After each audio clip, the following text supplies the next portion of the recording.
تازه بلاخیره د دولسمشرۍ اړوند د ټاکنیزو شکایتونو کمېسیون خپله پریکړه اعلان کړه. سلام دوستانو، ستړي مه شئ، وخت مو پخیر. د ټاکنیزو شکایتونو کمېسیون بلاخیره د دولسمشرۍ ټاکنو د ټولو شکایتونو په تړاو نهایي پریکړه اعلان کړه.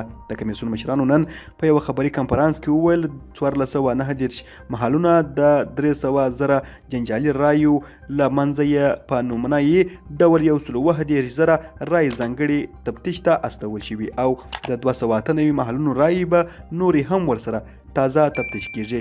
د ټاکنیزو شکایتونو کمېسیون مشرې زهرا بیان شینواري وویل 1,30,410 رایې به بیا شمیرل کیږي او که 65% رایې هم معتبرې راوخیږي ټولو 131,000 رایو ته به اعتبار ورکړل شي.